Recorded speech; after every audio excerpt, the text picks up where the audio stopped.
Hey guys, it's Pete from Pete for Anxiety here, the mental health podcast, breaking the stigma that mental health is talked about again. Welcome in today's episode. Before we get started today, we need to cover a few things really quick. Let's talk about the Pete for Anxiety Patreon first off. It's only $1, guys. $1. What does $1 get you? $1 gets you into the exclusive episodes I am recording currently. I'm actually focusing on certain different diagnoses of things to show you guys what it actually looks like as it manifests in a person. So why not for $1, judges? Yeah, they said $1. I just checked with them too. See, they said it was okay. It was $1 anyways. Let's also talk about the Oracle Talk Radio Networks app. In case you can't be here live listening to me, watching this video, supporting the show, you can listen to it on the radio app. Why not? It connects us live to our 365 radio. Just go to your app stores and download the Oracle Talk Radio Network. You'll see the big old Oracle Talk Radio Network app logo right on there. Download it. It'll connect you to me, 10 a.m. Central Standard Time, 3 p.m. Central Standard Time, to Pete for Anxiety when I'm live doing my thing right here, informing the world and raising mental health awareness. So where are you going to be? 10 a.m. Of course. Come on. We just talked about this. Pay attention for once. Damn. Do y'all know how to listen? And as always, guys, like, follow, and share the YouTube channel. If you guys like what you're seeing, leave some comments, man. We want to know. I want to know if you like what on. You want to be on the show? Let me know. Hit me up at PeteVersusAnxietyPod@gmail.com. And as always, guys, enjoy the show. And by the way, did I mention to like, share, and subscribe to the YouTube channel as well? Yeah, okay. I just want to make sure because some of y'all are hard of hearing in the back. May have to yell loud or get a megaphone or something. But anyways, let's get today's show started. Y'all have a great one. Enjoy. Hello and welcome into a special edition of Pete versus Anxiety, the mental health podcast, breaking the stigma that mental health is talked about enough. Today, my guest is one of my good friends, aka Mommy. She goes by Ashley as well. Ashley, say hello, everybody. Hello, everybody. Welcome in. I'm so glad you're here. Ashley wanted to come on and tell her story like everybody else has. So the floor is all yours. Well, my name is Ashley, and on TikTok, people know me as the No Niche Bestie because I can't be put in a box. I do a lot of things having to do with mental health. I also do testimony Sundays. We play games. We really get to know each other. It's more than just a grow room. It's definitely part of, honestly, my therapy as far as going in there. So everybody lately has been getting to know one another and sharing our stories basically on Therapy Thursdays. And I have been wanting to share mine here because a lot of people aren't able to make it when I go on and they have lots of questions. So I figured, why not tell it here so I can guide everybody to you? So, yeah, exactly. Yes. She's been planning to do this for a while now, guys. She's finally got the courage. So let's encourage her, everybody in the chat. Like anything you guys say, she can see. I'll put it on the screen for her, okay? My story. So I do have mental illness. I have anxiety. I have OCD, PTSD, just to name a few. And most of it stems from my trauma as a child. I've had a pretty rough, I had a pretty rough childhood. And basically, my mom and dad, my dad's from Liverpool, England.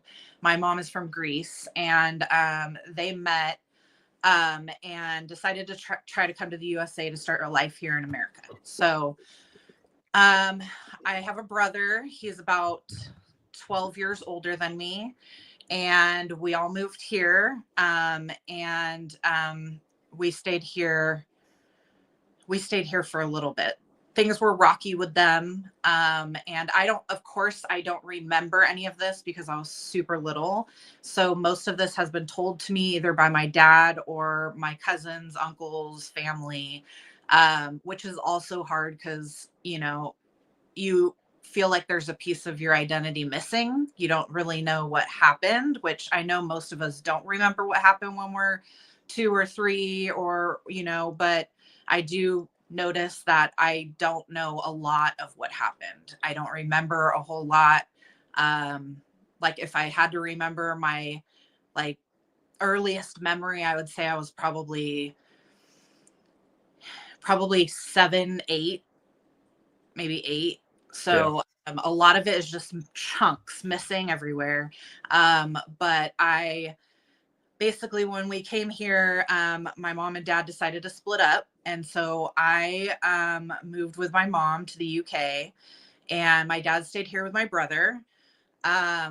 I don't know how long in between that time. I'm guessing probably at least a year, if not two. My mom and I lived in the UK. And of course, I don't remember any of that either.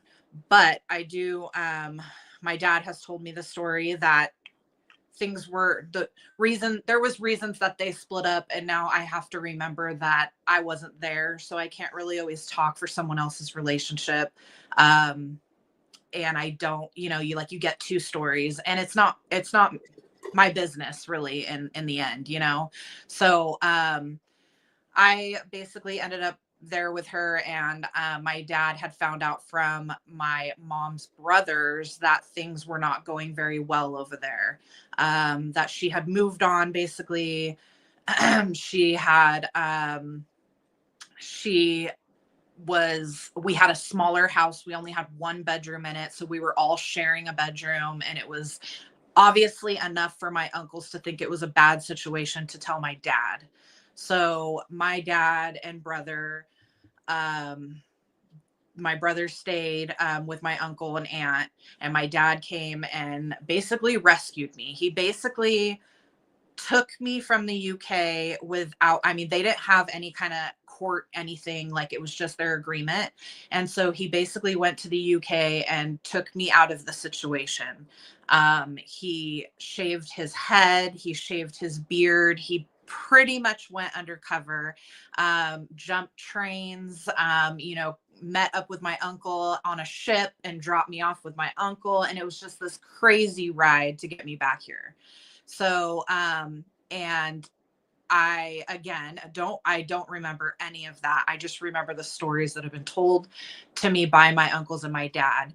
So, came back here, and obviously it was just my dad, my brother, and I. And I do kind of recall that, like, it just being us. I recall that part of it.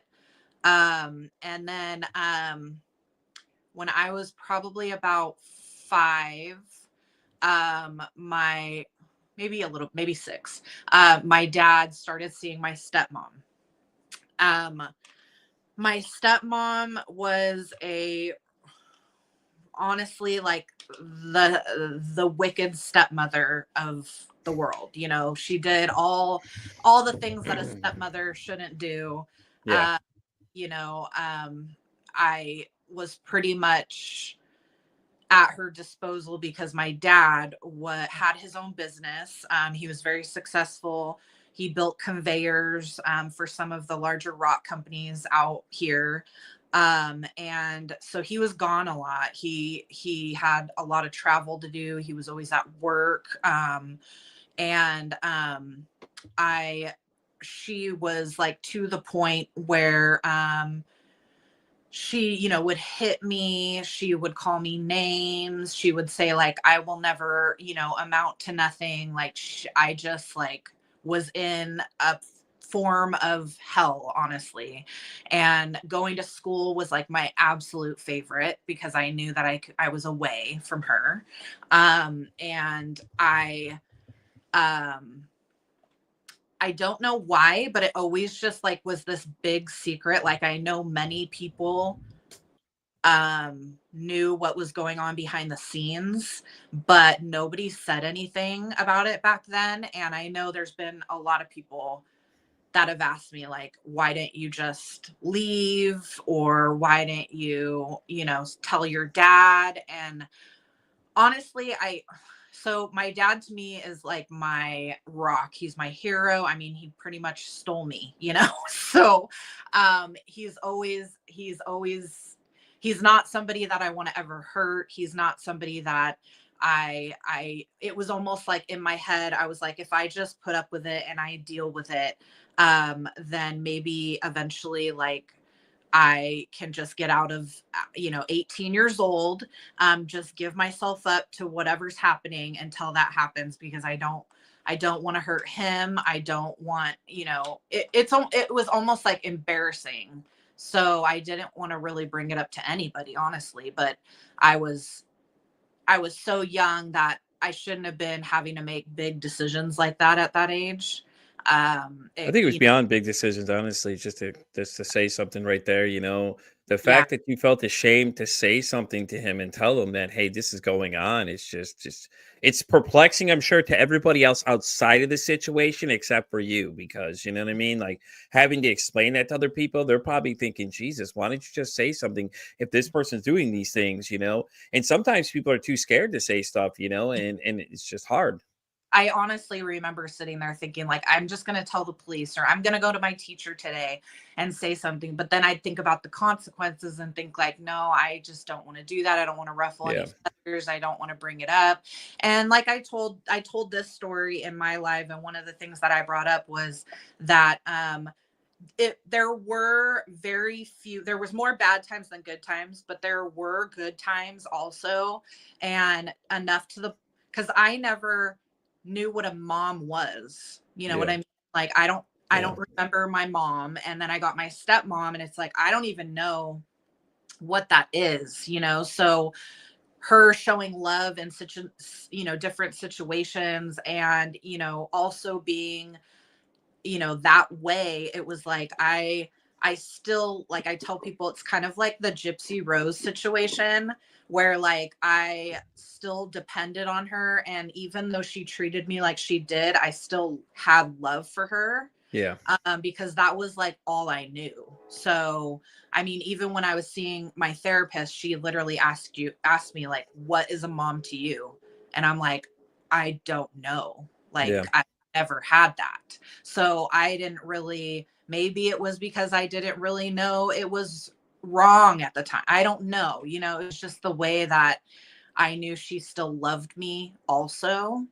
And she had come from a pretty broken family as well. Not that that gives her any excuse, but she was also, beat by her father, and had just a horrible upbringing. And she was beyond jealous of my mom, like my birth mom.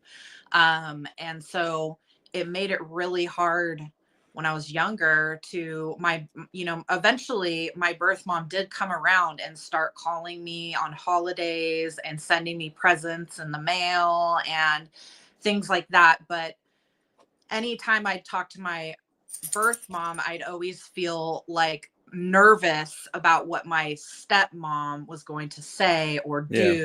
She would be like behind me while I was on the phone, and I was nervous to say anything, even I love you or anything like that.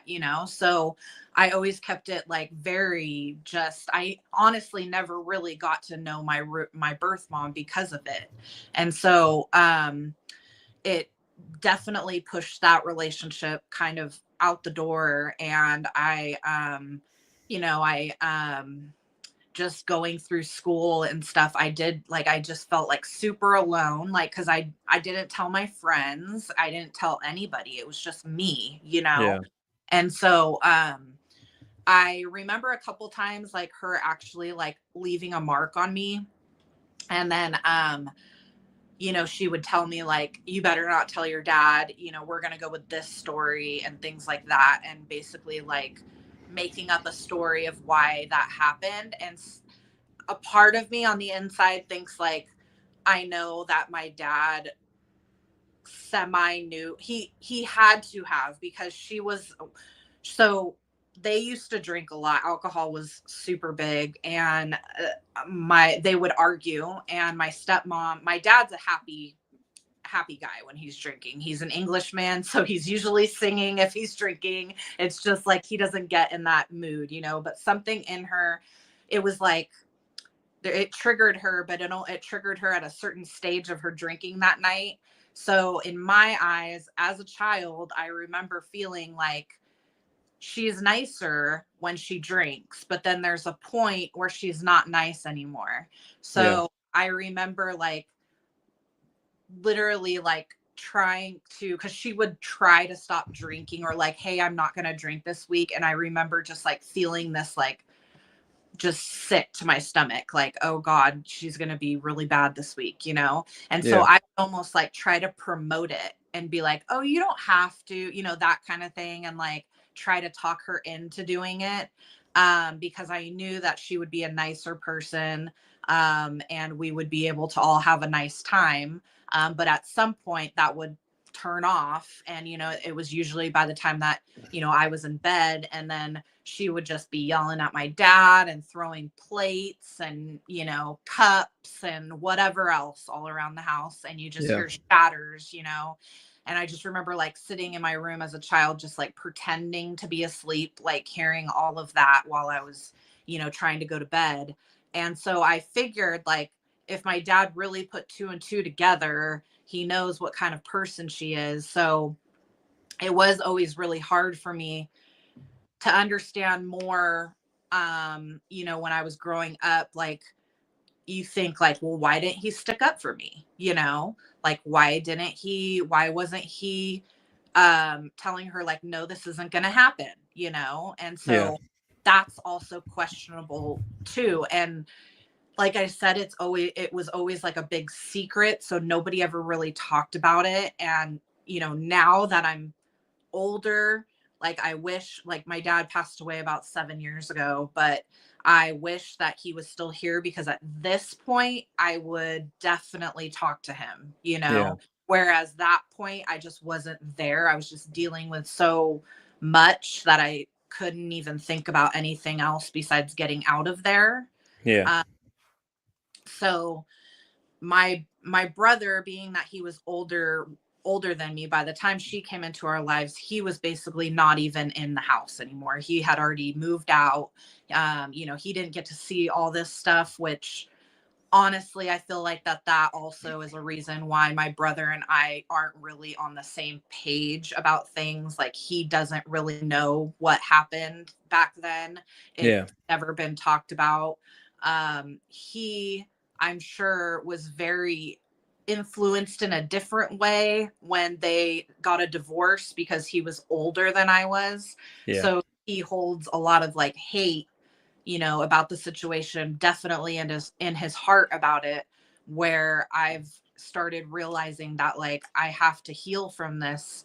And the only way I can heal from it is if I talk about it and not pretend like it never happened, because it did. But I got so good at hiding it and pretending like this never even happened. This was just all a facade.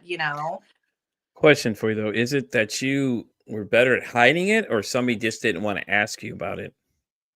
I honestly, I don't know, because it's hard for me to put myself in that second question that you just asked, because it makes me feel mad towards people that should have been there at that time. And I try really hard not to like have any kind of hate in my heart about it, like to forgive, I wouldn't say it's hate. I would say it's more you're more confused on like if you knew something was wrong, why didn't you open your mouth and say something to me? It's like, hey, ask me what's wrong.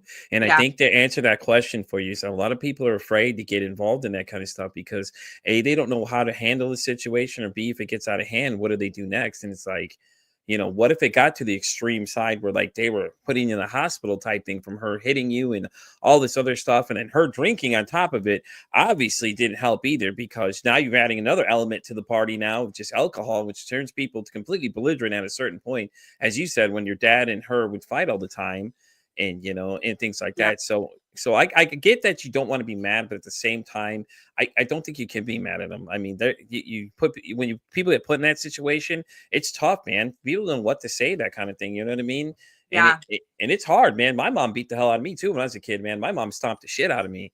Like, she yeah, literally get me on the ground and just start stomping on me like she was trying to stomp you, like, people gangland style stomp people and yeah, things like that. So I can relate to that. When you say that, yeah, I'm like, yeah, my mom would hit me all the time. My mom and dad would yell all the time. Hell, I watched my dad take my brother by the throat and pick him up and slide him up the wall one time, and it was all because the two of them would just get so mad. She'd get him yeah. so riled up and just shoot off the handle. And then she acts like, oh, I didn't do nothing. What do you mean? Hmm. So So do you feel the same way I did? Like, you still had love for them, right? I mean, no, it's my hard. mom and I don't really talk at all. My Oh, at mom wants a relationship. I mean, we'll touch on it right now. My mom and I don't have a relationship, good relationship at all. She all. Oh, still wow. lives in this fantasy island world where she feels like she didn't do anything wrong. And my mom has this problem where she doesn't like to call people. So you have to approach her. So I'm like, okay, we can play stalemate until I die. I don't care at this point, because Yeah, at this point, I'm standing my ground. Like, you abandoned me when I was 10. You Yeah. caused so many problems for me since then. I've had rage issues. I have trust issues. I have like different situations again where I feel like somebody's going to leave. I start going into a complete meltdown mode where I just start saying, get out, things like this and that. You know what I mean? And it gets intense quick. Oh, You know, and yeah. I started having flashbacks of when I was 10, trying to figure out, like, hey, this person says they love me, but then they just dropped me off here in the middle at my dad's house, left me there, and I was alone for an hour waiting for my dad to come home, Yeah. you Yeah. know, and things like that. And it's like, how can you tell me that? But then at the same time, you just left me there and then act like I didn't, like, over something stupid. I don't even remember what it's exactly what it is that set it off. And then, you know, then she wanted me to think I'm crazy because she started putting me in therapy and stuff like that. And it goes deeper than that. It's just Wow. wild. But Yeah. like people don't realize like those things when you're a kid, like young as 4, you start realizing what's going on around you. You may not seem like you think you do, but your body remembers at some point what was going on. You understood, but you couldn't tell them you understood what it is. Yeah. And that's the thing people need to realize is that kids as early as 4 can sit there and they see everything. Like they're watching this stuff, you know, and it affects them later on in life because you see all that kind of stuff. And now you think that's how a relationship should be. You know, somebody should be yelling at one another and things like that. And I'm sure your relationships were hard to do after that too, after seeing all that kind of stuff because you didn't know Sure. what to expect.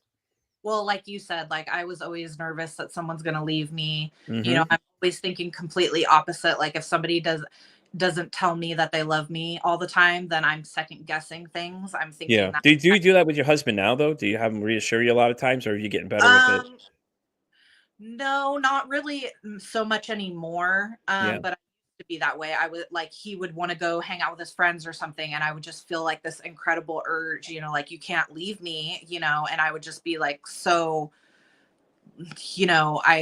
like And it's not that you don't trust him, right? It's just no, that not at feeling. all. Yeah, it's just the feeling. Yeah. I And like thinking back to like when I was in high school and stuff, like I remember like literally not being able to go anywhere by myself, like having to Mhm. have a friend go with me Yep. everywhere I went. And if I had to go by myself, forget it, I'm not going. Yeah. So I do definitely, remember that. And there's a lot of, things that come up now that I'm like, oh, that's the reason why I do that. Like that makes sense. Um, but anyway, so yeah, it was just really like I feel like a lot of people knew, but they didn't know Yeah. everything. And I don't, like I said, I can't make excuses for them. I have no idea why nobody said anything. But then again, maybe they were just as scared of her as I was. I don't know. It's like Yeah. I didn't say anything either. And I just knew as soon as I turn 18, I can get out of here, you Yeah. know? And I mean, that's not really a way to live either, like waiting your whole life to actually have a life. So Pete for president. Thank you, Chad. Thanks, Oh, Chase Chadwick. I appreciate it, Mr. Chadwick. You want to be my vice president, sir? Because you can be. oh, that's funny. So yeah, I just like I remember even like when we used to go camping because we did used to do things, as a Yeah. family, and they would be fine. It would be fine, and then it was like when we'd come home from those certain events, I just remember having like this gut feeling like I don't want to go home. I don't want Yeah. to. And what's crazy is I still feel that now, which is like just so insane. Like we will be gone somewhere and we'll be coming home, and it's like It's not insane. it's just, which I should not, I shouldn't. It's crazy to feel that way because I love being here at my home, you know. It's not crazy. It's Yeah. what you've dealt with, man. I mean, I have the same problem. Like when you were talking about when your husband went to go hang out with people, Yeah. I had that same issue with my wife when she goes and visits people. It's not that I don't trust her. It's just I've had so much go on. You know, my ex cheated on me, so now I'm the one that has the issues, and she's been so cool about it too. She could easily just told me, you know, whatever, but she understands that that's what it is a lot of times too. You know. Yeah. Yeah. Sorry, I'm reading the chat. Uh, yeah. And Oh my god, it's like awesome. a lot of the things that I have now, including one of those is empathy. Like Yeah, I put everybody before myself. And even if someone's not thinking something, I'm thinking it for them. I'm literally like, oh gosh, she's mad at me, or I feel it, I just yeah, feel yeah, like everything. And it's Yeah. so hard for me to like turn that off and realize that some of that stuff I can't control, you know? And especially now that I'm a mom, it's like makes it even more harder because it's like, well, just because she's having a bad day does not mean that I can have a bad day. Like I'm supposed to be the one that's standing up, you know, for her and helping her when she's having a bad day. And instead I just feel everything. And, you know, same with my husband. He's having a bad day. I'm having a bad day, you know? So that is definitely one of the things that I've been trying to work on. But I basically, when I turned 18, at this point, I had told one of my best friends, not everything, but some of the things. And at one point, somebody that was really close to our family, we went camping and his son basically sexually assaulted me. And so again, just another thing that I kept inside Yeah. and didn't tell anybody. And I didn't want to ruin anything. It always feels that like I'm saying that, you know, I didn't want to ruin. And you know, also the other thing too is that you trying to tell somebody, what if they don't believe you? Then it's going to be like, oh, I'm crazy now. I made this up in my head. You know what I mean? It's going to make you look worse because that's why you're not saying anything. Yeah.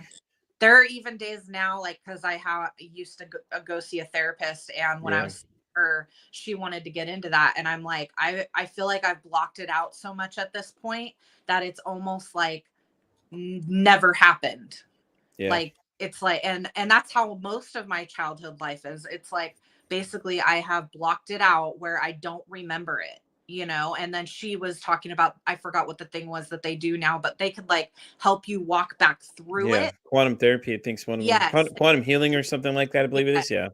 And I was like, I don't want to walk through that. Like I know it's probably, I'm just, you know, maybe in the future, but like right now I just can't. I've literally blocked it out so far that I can't remember it, you know. And it makes me feel like, gosh, did it even happen, you know? So so yeah, my best friend did know about that. I told her, and that was the only person that I told. I knew if I told my dad and my stepmom, like there goes their friends that they hang out with every weekend and that we have fun with, so that my stepmom doesn't beat up on me, you know. So it's like I just didn't want to bring it up. I didn't want to talk about it. And I just kind of let it be. And thankfully, he knew what he did wrong. What's crazy is that because we used to go over to their house. So like, what is that? Oh, dogs in the background. Sorry. Oh. Hey, knock it off. Sorry, guys. Anyway, we would go over there. So I would literally like have to face him, you know, and it was just like such a crazy thing to have to be with this person that did that and pretend like nothing ever happened. And pretty soon, like he started going to a Mormon church. He couldn't swim with girls anymore. He couldn't listen to any kind of certain music, and he kind of started going his own, you know, doing his own thing.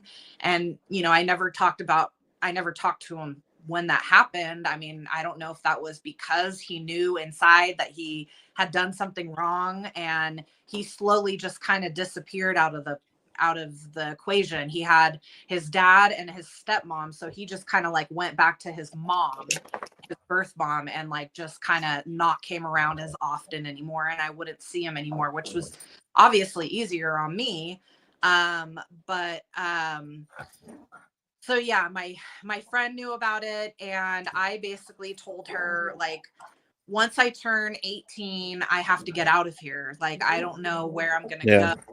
I was always the one that had my stuff together. You know, I had worked for my dad's company. I worked in the office, and then you know, I was a lifeguard for a while. So I was like the friend that always had the job. You know, I had the car. I was always the first one to have all that. And so I just was like, you know, none of my friends have enough money to get any place with me.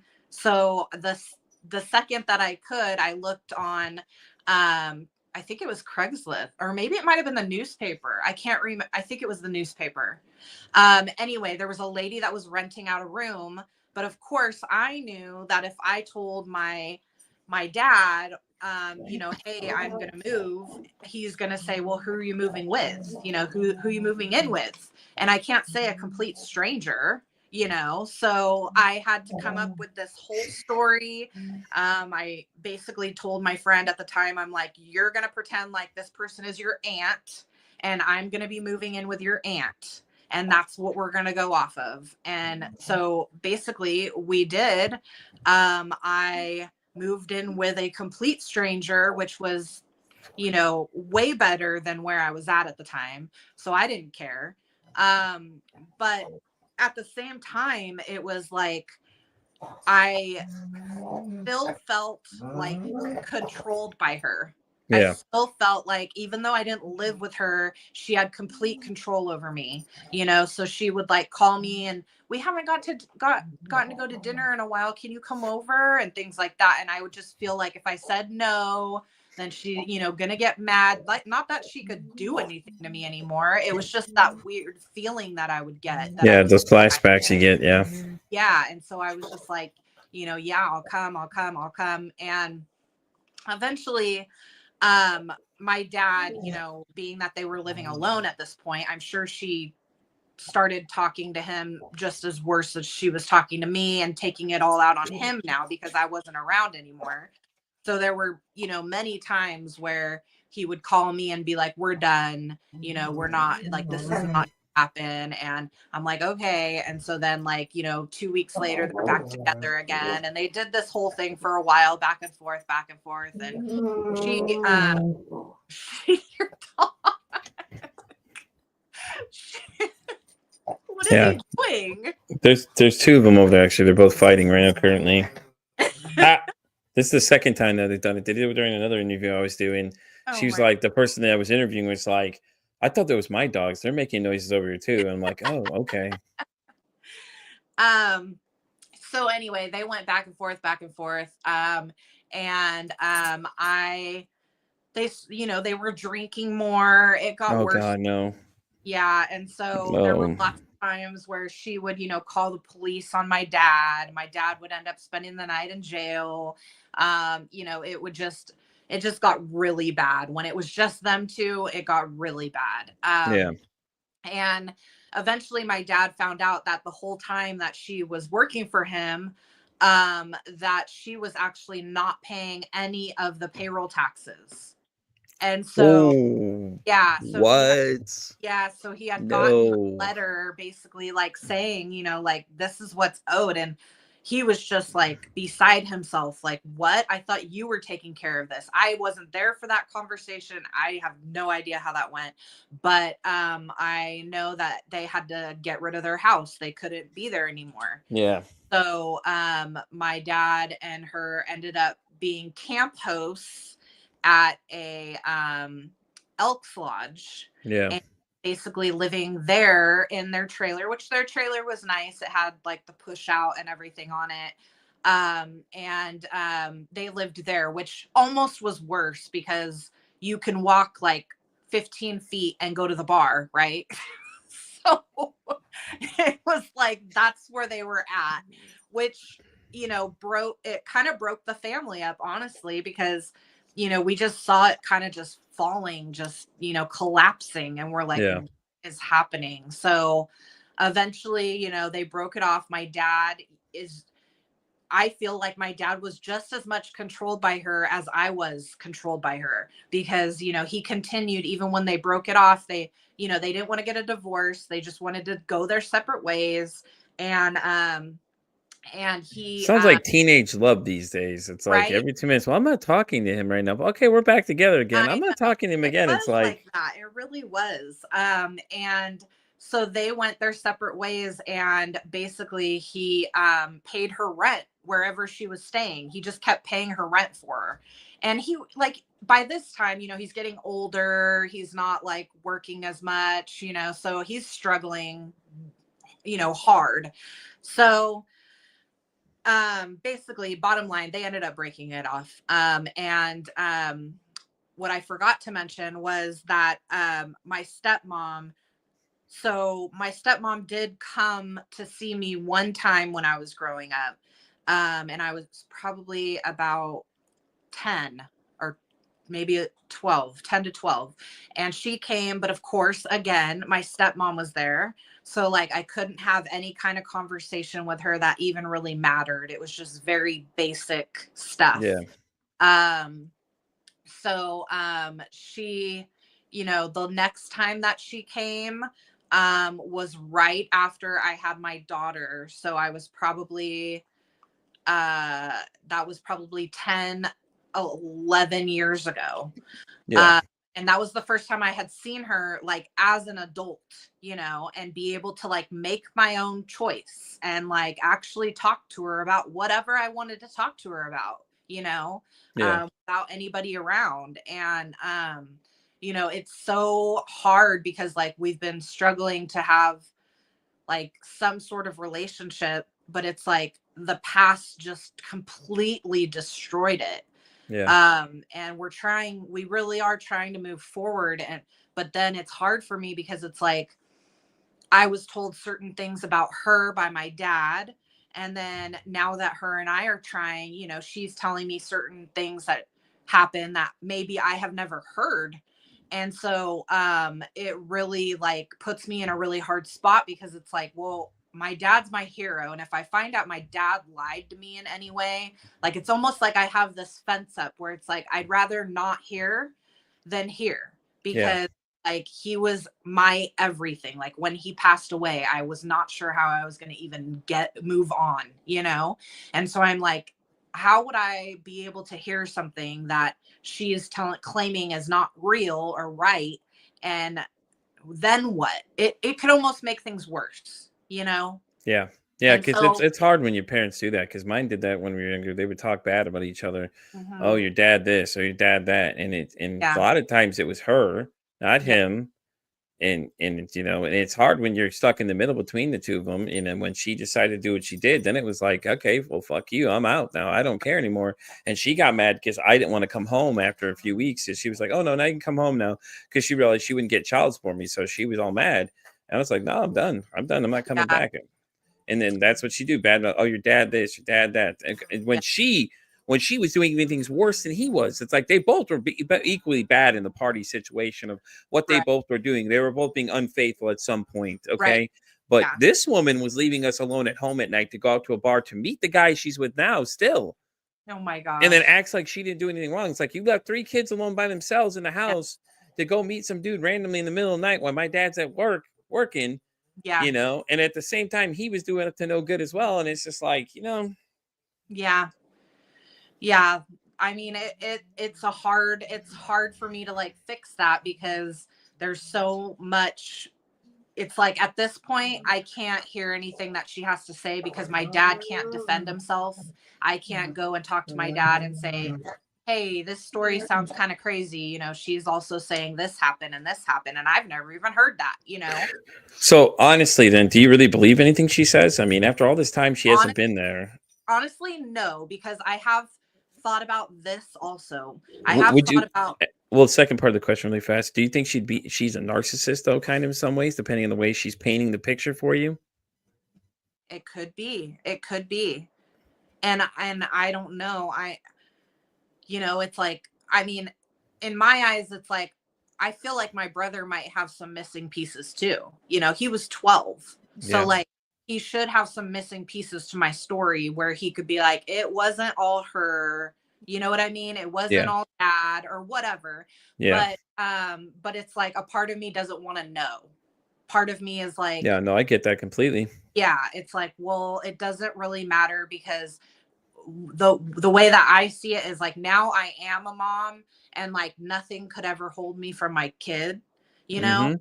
So what held you back from me? Why didn't you come try to fight for me?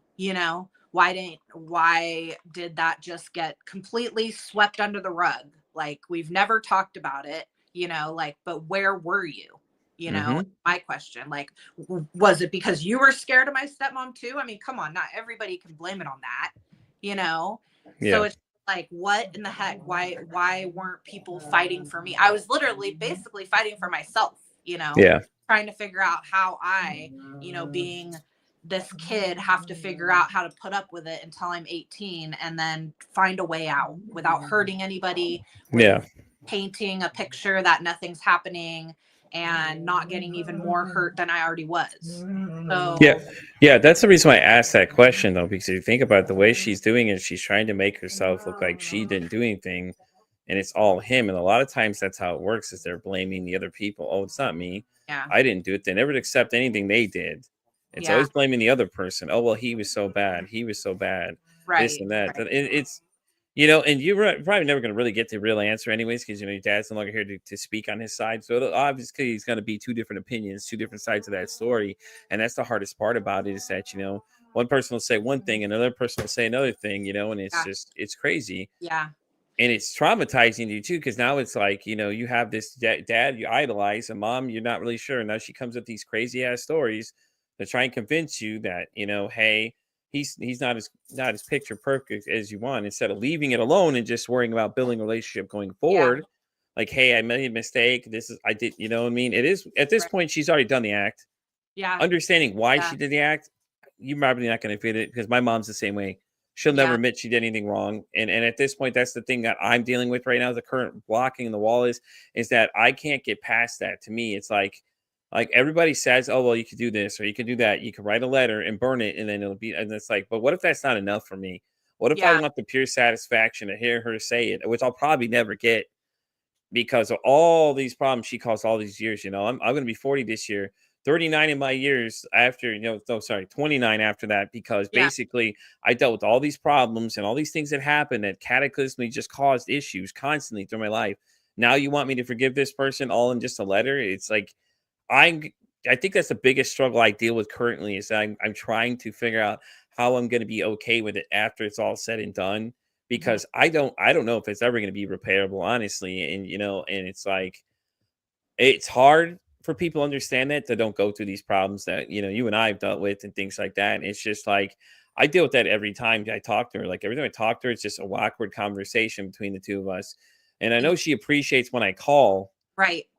but at the same time, she could pick up the phone and call me too. Anytime she wants. I agree with that. I mean, my mom, I don't think we've since I've moved out of my parents' house, my stepmom and my dad's house, I don't think has called me on the phone. She talks to me on Facebook and Messenger, but I've never gotten a phone call from her. Yeah, And it's like I also have a child that I'm like, she hasn't seen you since she was 2 years old. And yeah. now, I didn't tell you this yet, but she's actually coming this September and she's going to stay with us. So I haven't seen her, in 11 years. Your And mom or your stepmom? my mom, Okay. yeah. So she's going to come over here and like, I don't know how to feel about it, honestly, because it's the same thing you're talking about. Like, we just know very, I think the best way to tell you, because my wife dealt with it currently recently too. Her mom kind of abandoned her when she was younger too, and they're having a better relationship now. I think you should look at it from the positive aspect of that. Just leave it positive for her and your daughter or the child. You know what I mean? Like, yes, you guys have a past, yeah. but you can't hold that against her for her to build a relationship with the little one. Yes, she wasn't there, Oh, but yeah. No, you know what I'm saying? Like, it's going to be rough. It's going to be awkward, but yes. I think that you're just going to have to let them just kind of see how it goes. I mean, just because you have animosity towards her, don't let that affect the two of them building a relationship. You know what I mean? Yeah. Yeah. And it's No, hard. It's hard. Trust me. I've been trying not to let it affect my relationship with her, because it's like I do, like I said, I tend to always try to forgive, Hmm. I forget it, but I try to forgive and move on, okay, let's move Hmm. on, let's move past that. And like you said, it's very surface level stuff that we talk about. So we don't, she's my mom, but I don't really know her. You know what I mean? She doesn't Yeah. know like about me. And so it makes me nervous, honestly. Like it makes me think like a stranger's coming to stay with us because I Yeah. don't feel like I know her. And Yeah. like when someone that you don't know is staying in your house, you just feel awkward, just this awkward tension. So I'm trying to like really work on that because obviously I want it to be the best time ever. I mean, who knows how much, I mean, another 10 years from now, she might come see us again, you know? So it's like, it's not like this happens, you know, every 3 years we get to see her. So I think the best advice on that one from a person's standpoint that's been in some of this stuff is just like if it gets weird, just tell her, hey, listen, I'm sorry it's weird. It's just this is just new to me, you know, and yeah, I yeah, mean, you're gonna have to address the elephant in the room either way when it comes down to it. Just don't do it in front of the little one, you know what I mean? Just kind of yeah, like ask him to leave for a minute or something. Hey, can you get something and just kind of yeah, say something about it if you need to. But I think right now, hopefully I'm hoping for it to be positive, honestly, you know, especially with the grandkids, you know, things like that, that want to be yeah. involved, I hope, you yeah. know. So I mean, it's hard for her too, because it's like, this is your grandma. You know, you never talk to her, but here she is. Here's your grandma. So yeah. I have to like work on that too, because it's like, this is going to be a little difficult. You know, I think it'll be okay. How old is she? my daughter's 11. I think she'll be right. Yeah. If So you raised her, I guarantee she'll be fine. Listen, you and I connected, and you didn't even know me. You came true. in randomly, things like that. I think if she's got your same sense of how to handle and meet people, I think Yeah, it'll be all right. Honestly, I think it'll be better. You know, and that's all you can hope for at this point. You know, especially her yeah, being 11, she kind of has a better understanding of how things are, right. and then Right. just kind of see what your mom says from there. I mean, maybe when she's old enough, Yeah. you tell her a little bit about it. It's like, listen, I'm not trying to change your opinion. If you have any questions about Right. anything, and you know, and I think that we need to start being more open with kids about things that we deal with and stuff like that too, because I that or you know, what did somebody else say? They said give it a name. Like they say, if you get angry or something with littler kids, you know, tell them, Uh-huh. hey, that's what anger looks like. That's what Uh, happens when you get upset. There's nothing wrong with yeah. being angry, but that's what it looks like. And I think that's what we as society need to start working on too, you know. It's Yeah. just kind of like talking to kids about things, you know, treat them more like they understand things because they do. They understand as early as 4 a lot more than we realize. And Oh, it's scary, man. Like yeah. these kids are figuring I, things out at an earlier age and they're having to learn things, you know, and yeah. it's horrible. It really is. I mean, the hardest part for me is that I wish I knew all of the things, because it's like you want nothing more than to be able to tell your child, you know, things that when you were a child and Yeah. share things, you know. And it's like when you have so many horrible moments, you know, it's like you really try to dig deep for those good moments to share with your daughter or son, you know. And so When I go can ahead. get when I can get my wife to come in here and talk to you, I guarantee the two of you may have like-minded stories. Now hers will fucking blow your mind. Yeah. But I feel like it's the same thing for her too. Like, you know, her childhood was rough. Yeah. And I think when I can eventually get her to finally start talking to more people, that I think the two of you should have a conversation and see how it lines up for both of you because I feel like the both of you guys would get along because you have similar stories of Yeah. things that happen, but hers are a little extreme. But at Okay. the same time, it's like, you know, the same thing because she has a little one now and she has older kids that don't Uh-huh. understand things like that. And I think the two of y'all would get along real well in that conversational sense of that both would understand more about how each other are feeling about things, you know? Right, right. So basically my dad passed away 7 years Yeah. ago. It was from liver failure, basically from drinking. Yeah. And luckily I got he did rally a bit before he passed, which was amazing because I got him Yeah. for 2 days, you know, just all of us having fun together. And when he passed, my stepmom, she came around looking for things, you know, I need this, I need that, I need like, you know, all these stupid little things that, you know, he had in the trailer that he was left with because she never paid any of the payroll taxes. So it was like, man, you just can't stop, huh? You Nope. know? And so once she that was kind of my set off point. Like it was like once my dad has passed away and you can't hurt him anymore, like no, you're not getting anything. This trailer's being repoed anyway. You know, you Yeah. have where to put it. Like no. So I went over there and I grabbed everything that I wanted to keep because I knew Yeah. I knew it was going to get repoed. And so I did that and I pretty much cut her off after that. And I thought about it for a really long time. I found out that she probably no, a little bit longer, maybe 4 or 5 years after he passed, she was doing the same thing, drinking a lot, ended up in the hospital a couple times.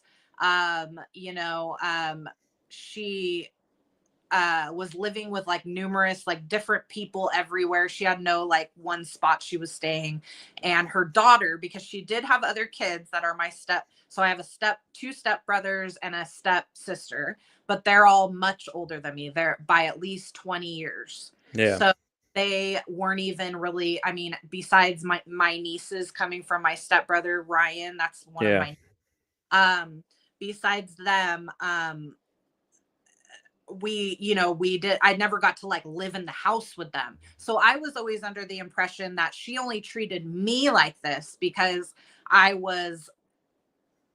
had a different mom. I didn't realize that this went way farther than just me, Yeah.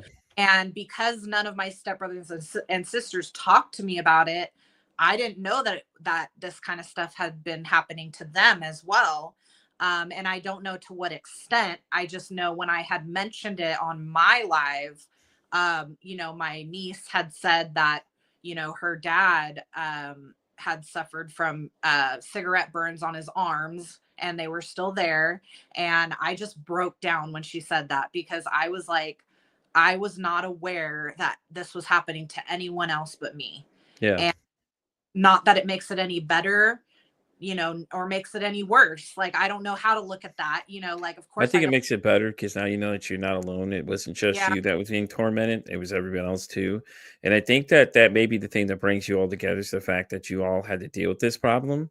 yeah, And it'll I, probably be reassuring to each other that hey, Ashley dealt this, or hey, right, it's Ryan's dad, right? Is that what we're talking about? Ryan, yeah, Ryan, yeah, I'm sorry, Ryan's dad. yes, It dealt with it too. You know what I'm saying? That could be the thing that brings you all together. Start having a conversation, maybe build a relationship, so you all can at right, least stick together because now you have something that brings you together is that you all were dealt with this same evil entity of a person and now y'all won't feel alone because it won't just be you dealing with it now you'll have a little safer space because now everybody that deals with it you all will know it's there though. right. So after I kind of cut her off, one of my nieces, Heather, messaged me one day and she said, "Did you know your stepmom is really sick and she's in a home and she has cancer and it's near the end?" And I'm like, "No, I didn't." And so I sat in that for a while, like not really knowing what to feel, what to do, like, what do I say, anything. Yeah. And like, more and more that I thought about it, the more and more like I just started praying on it, honestly. Like, what do I do? You know, I don't I don't want anyone to die alone. I do still love her. Yeah. I felt like there was something that after praying about it, there was definitely something that was urging me to go. It was just like, you have to go. And even though in my head I kept saying I don't want to go, it was like, you have to go. And so I drug my feet the whole way there. She was in a little spot in Sacramento, and Hmm. her son and daughter had both gone to see her probably weeks, maybe 2 weeks before I did. I Yeah. was honestly hoping I would hear that it's too late. She already passed, and then I wouldn't have to go. And so I tried to wait as long as I could. And then something told me you have to go. It was during COVID. I remember thinking when I got to the hospital, like, I hope they just tell me I can't go in. I hope they tell me I have to be tested first. I hope they Yeah. make like everything. I just wanted something to happen. Yeah. So, and it was that scare again in my heart, like, she's going to do something to me. She's going to hurt me by her Yeah. words are going to hurt me, whatever it was. And so, I walked in there and she looked like a completely different person. She was probably 90 pounds, asleep, just laying there. And I just remember walking in and just being like, oh my gosh, like it just hit me like a ton of bricks. Like just that, not that I'm not saying she deserved it. It was just like, oh my gosh, what have you done to yourself? Kind of thought, Yeah. like, what the heck? And so I walked in and I sat there for a little bit, and then she ended up opening her eyes, and her nurse came in, and you could tell that a lot of the people there were like, "Oh, you're her family?" Like maybe not a lot of people came, during her time that she was Yeah. there. And so I sat there and I fed her, and I was so scared to ask her, like, do you remember me? Like, because I didn't know where she was like mentally at this point. Yeah. And so I just sat there and did all the things while I was there, prayed, and just was like, I just need to like use this time as my healing time to just like let go and cut all the strings and know that this is the end, this is it. And so I just sat in it. And she, at one time I asked her, like, do you know who I am? And she said no, but like a part of me inside is like, there's no way she didn't know who I was. Like, there's just no way. And Yeah. so, I said, your husband was my dad. And she's like, I was never married. And she said it like in that tone where it just all flashed back to my head, where I'm like, that's the person that I knew back then. Yeah. And it was like she was just able to get that much out to like remind me of that. And I still just sat there with her. And she ended up, at one point I asked her if she wanted me to leave, because I'm like, maybe she doesn't want me here. Yeah. And she told me no. And I just sat and held her hand, and she ended up falling asleep. And I basically just left the room. And 2 days later, I got a call saying that she had passed away. And it was like it was finally the time where I felt like I could finally figure out who I am, Yeah. like now is my chance to figure out who I am and try to heal from all of that trauma from back then. And realize that, just forgiving her and moving on, and, don't like, keep all that in my heart, and just get it out and go and do, talk about it. Because like you say, like, you never know who's going to connect to your story. I Yep. mean, and when I was telling it in my room, there were a few people that were like, oh my gosh, like I went through something so similar. And I wish more people would talk about it, because this is only my second time telling my story from like beginning to end, and being able to share it. And every time that I have, I feel like it heals you a little bit more. Yeah. So it's like, we don't need to just like keep all that in, just get it out and make a difference. And what I think it is, I think it's that people sharing certain things that it ashames them too, depending on what Oh, it is. I, Especially when it comes to SA, it's like stuff like that, man. It's hard to relive, man. Some yeah. people don't want to relive it at all. It's rough, man. It's rough. It's raw. It's emotional, and some people just don't want to accept the fact that it happened. I mean, it is what it is. It happened at that point. There's nothing you can do about it. But it's embarrassing to some people, depending on what the situation was. And hey, I should have said something. They live in the what if too much, and I think people need to realize that once it happens, it happened. That's it. You can't live in the what if. I mean, it's fucked up. At the end of the day, it's fucked up that it happens. People are just evil by nature. So a lot of people are just evil by nature. Unfortunately, that's the sad fucking part Yeah. about it. And I wish we could take them all, put them on a boat, and send them off to a little island and let them kind of Right. face off on their own. But Yeah. that we can't do that. We've got to be civilized these days. Yeah. And it's just like it's ridiculous. It really is. And that's why I pushed for it so hard for mental health to be talked about more, is because like these conversations need to happen, like you said. You even were hesitant to come on the show at first too, and a lot of people were. And I tell people the same thing. I said, once you get going, trust me, you'll feel so much better about it. And people can hear this as far as Australia, everywhere. We're heard internationally. Everybody internationally is hearing this story right now. And every time I click live, I'm pretty much internationally heard at this point. Yeah. And it's so cool, because people are like, I told people that for the next month I have 31 interviews, and I get the same reaction. Oh my God, it's a lot. Not when you enjoy what you do. It's not a job. This is great. Like, people I meet every day. Ashley and I met just randomly through TikTok one day, and we just kind of started connecting other people in the dots and things like that as we go. And and it's great. And I know people shut her away from TikTok, and it's like I think y'all are sleeping on it. Honestly, there's a lot of great people like her and other people that are on there that all have like-minded thoughts that you need to understand that they're there, man. And once you find these people, then you start branching out to other things like that, and it's great because then she's here now, and then somebody else will want to come because of Yeah. her, and then things like that and it's contagious and it's great. Yeah, for sure. Yeah, I mean, I just started the therapy Thursdays like 4 weeks ago, and I've seen so many amazing things happen just by talking about things that I'm like, this is so great. So Hmm.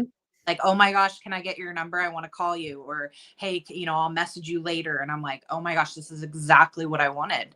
Because yeah, I've been alone all my life. You know what I mean? I've been Yeah. alone in this story all of my life. So to finally come on and tell my story, on my platform even, and have someone come and be like, oh my gosh, my story sounds so similar to yours. Can I share next week?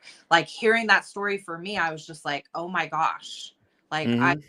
so glad that I'm not alone in this. So it definitely does make a difference for sure. And Right. yeah, like with you, it brings me joy too. Yeah. Yeah, because you're always mentioning me all the time. It's okay. Everybody talks about me, and I got to tell you all something right now that a lot of people don't know is that it's weird to me because it's like they're like, "Oh, I was talking about you. Now you're here," and it's just like every time somebody says that, I get that kind of like sort of I'm like, "You're talking about," or people say, "I've listened to your show before," and these are people I've never met before. They're like, "Oh yeah, I checked out your stuff. I like it." And I'm just like, me? Me? Huh? And That's it's crazy, yeah. and it's people as far as Australia. Like the girl I talked to on Friday, uh, Catherine, she was from Australia, real great girl. Interviews on the YouTube page, guys. You can see it too. She's really cool though. She has her own podcast as well. She does a lot of like alternative healing stuff. And it's just every person I meet is a new person to add to my list of people for different podcasts or different podcast hosts I have, and we network together and things like that. And it's great because had I not done this, I don't think I would have met anybody. Really, half these people I wouldn't even known any of you guys because it's such an interesting space to be in though, because there's so many different things that you can get into in so many different ways and different things people are doing nowadays versus just traditional therapy. So, like, if therapy isn't yours, I got a whole catalog of people that do 20,000 different other things that might apply to what you like. Yeah. Yeah. I love networking. It's the best for sure. It's great. So, okay, let me ask you the one important question of the day is what is one stigma about mental health you'd like to break? Um, I mean, honestly, um, I think just I wouldn't say being okay, but knowing that whatever it is that you have, let's say, is not defying who you are now.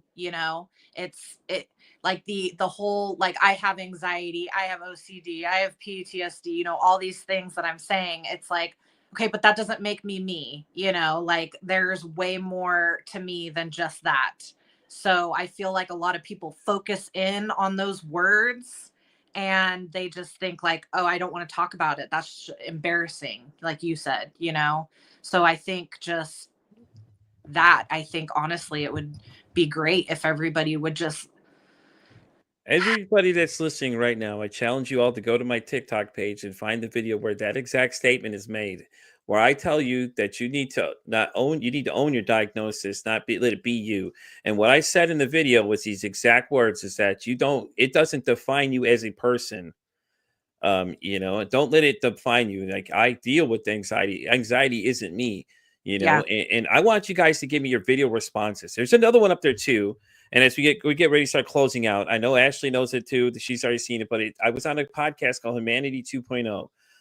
The woman's name is sorry, Vanessa the Vivacious, and I had a conversation, and the question she asked me was, "What does humanity mean to you?" Now, Vanessa has confirmed as of about 3 o'clock today that she will feature some of your videos on her podcast as well, as many as she can get on there. So we're gonna get that all figured out. But if you guys go there, stitch the video. I'm gonna look and do the best I can to get your videos posted on hers. And now Vanessa had a massive following prior starting the side project Humanity 2.0, she was a part of another project that said, "Are you happy?" Where they regularly they go up to random people and go, "Hey, are you happy?" and then record what your responses were. That account had 4.6 million followers. Wow. So Vanessa and I have discussed it. When she gets to the other social platforms, I will definitely share them out to all you guys to let you know to go check it out. But yeah, go on TikTok and do it, guys. Like, why not? Why not be a part of the conversation? Because this is your chance to be heard. Mhm. You know, and for Vanessa to say she'd put it on there, that's even better because Vanessa has got something going too. So, you know, and I suggest y'all go listen to that one too. Manny 2.0. My interview will be out in April. If you guys have a little more in-depth thought about the way I think about things and different things about me, because I don't talk about myself much. And I know a lot of people don't get that, but it'll make a lot more sense after you listen to that interview a little bit about a lot of things that you may not know about me and stuff like that. But anyways, Ashley, thank you so much for coming. I know Yeah. this was hard for you to do. I know it's a big thing for you to come out here and put yourself out for people to see. Yeah. And it felt good, didn't It did. I won't lie. I had anxiety all day today it? running up to it, but it was definitely easier than I thought. I mean, Yeah. honestly, it feels like I'm talking to you. So Right. not the whole world, but now I Yeah. know. Yeah. See, that's why I wait to tell you to the end. But anyways, yeah, you know, and it's great, guys. Like I said, if y'all want to be on the show, reach out, guys. It's not hard to find me. I'm on pretty much everything possible. I'm all the way down to Amazon, Apple, Spotify, pretty much iHeartRadio, all those great places. If you want to listen to the audio side, you can listen to some of the early interviews. I've got some pretty good ones in there. I have a Columbine shooter survivor that's been on there. You know, and I was telling Ashley before I got on, I was actually doing a panel interview, which I'm going to get posted on my YouTube, of me and about 9 other podcasters all got on, and we were talking to a Holocaust survivor, the one, the only Benjamin Lesser. And it was the craziest thing ever, and it's probably the greatest thing I've ever done in my life, you know, because now I can say I met somebody that was in the Holocaust. Actually, it was in 2 camps, Auschwitz, and I can't remember what the second camp was called. And I Wow, got to talk to this person earlier, man. It was probably the greatest thing ever. that is really cool. Yeah, I will definitely check that out. So, Ash, well, thank you again for coming. You want to say bye to everybody? Thank you for coming, seeing you, Yeah. you know. Thank you guys for coming. Thanks for hanging out. Definitely contact Pete if you're interested. And I will be on later. I'm on every night, 7 p.m. Pacific Standard Time. You will find my link right there in TikTok and come hang out. All right, guys, we're going to wrap up this episode of Pete vs. Anxiety. You basically know where to find me. I told you pretty much I'm from X all the way down to Facebook, TikTok, Spotify, down to Amazon, all the way down there to iHeartRadio if you like it there too. And guys, and as I always say, it costs nothing, absolutely nothing to be kind to somebody. One kind act you can save somebody's life, or hell, you can even make their day. I'm Pete vs. Anxiety signing off saying, hey, don't ask how your day is. Ask how your mental health is today.